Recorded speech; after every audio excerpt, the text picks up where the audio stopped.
Long before the name Africa echoed across the maps of the world, this land was already ancient. It had breathed life into the world, danced with the stars, whispered wisdom through its trees, and walked proudly with the rhythm of a timeless spirit. It was not Africa, not yet. It was ALKEBULAN, the mother of mankind. It was Tamari, the beloved land. It was Kemet, Kush, Punt, Ethiopia, and 1,000 other names spoken in 1,000 ancient tongues. This is the story of that land. Before it was renamed, before it was forgotten, before it was divided. This is the real story of Africa. In the beginning there was land. Land cradled by the Nile, warmed by the sun, kissed by the Atlantic and the Indian. A land of vast forests, stretching deserts, snow-capped peaks, and life-giving rivers. It was here that humanity first stood upright. The first heartbeat of civilization echoed through this soil, and they called it ALKEBULAN, a name passed from lips that understood the earth as a mother, not a map. ALKEBULAN, the original name, a name of power, of warmth, of memory. The Moors, the Nubians, the early scholars all knew this name, but today, it lives in silence, hidden beneath dust and denial. From the banks of the Nile rose Kemet, a land the world would later call Egypt. But Kemet was more than pyramids and pharaohs. It was a university before the word existed, a society of engineers, healers, poets, and priests. The people lived by Ma'at, the principle of truth, balance, order, and justice. Kemet gave the world writing, surgery, architecture, and the calendar. They mapped the stars before telescopes. They understood the soul before psychology. To the south, Kush flourished, powerful and proud. Their kings built pyramids 200s, and some even ruled Kemet itself. They were the Black Pharaohs, children of the same Nile, sharing the same sun. To the east was the land of Punt, the mysterious kingdom of perfumes, gold, and wisdom. Egyptian queens sent ships to trade with Punt's rulers, describing it as a divine land, rich and pure. Further north, ancient Carthage stood tall, a Phoenician African superpower. Its general, Hannibal, one of the greatest military minds of all time, crossed the Alps with elephants to challenge Rome itself.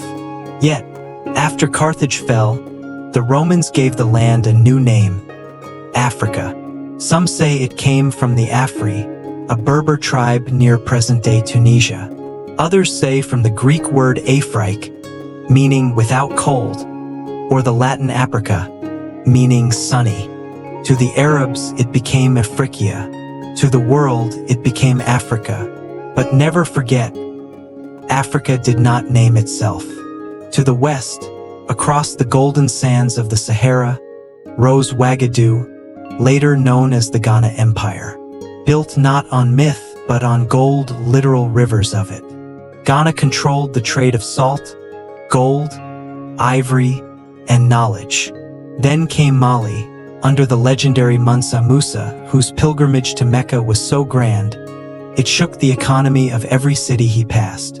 His empire was a beacon of wealth and wisdom. In Timbuktu, the libraries were vast, and the scholars wrote in astronomy, medicine, law, and literature. It was the Silicon Valley of its time. After Mali, the Songhai Empire rose, a powerhouse of law, trade, and education. It stood tall until foreign weapons and greed brought it down. Far south, beyond the Zambezi, stood Great Zimbabwe.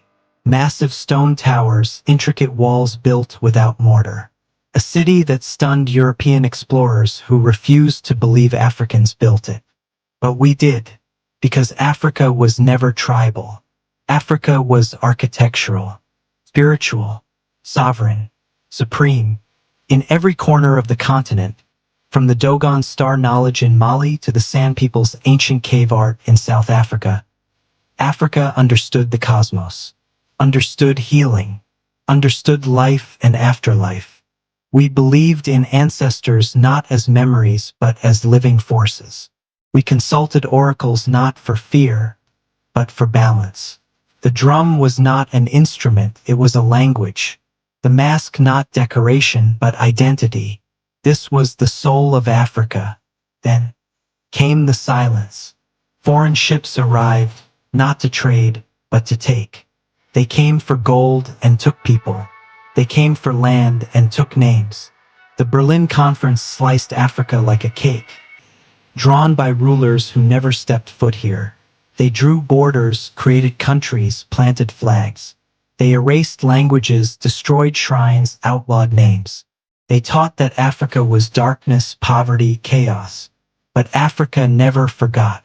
Today, the children of ALKEBULAN are awakening. They are telling the old stories in new ways. They are dancing to drums and drones.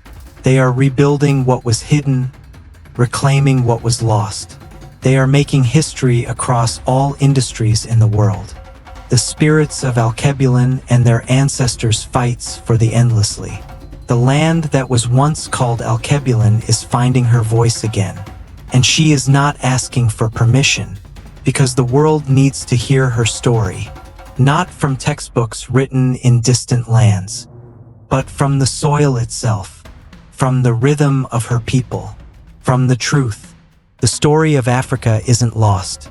It's just beginning. The spirits of ALKEBULAN stills echoes through modern-day Africa.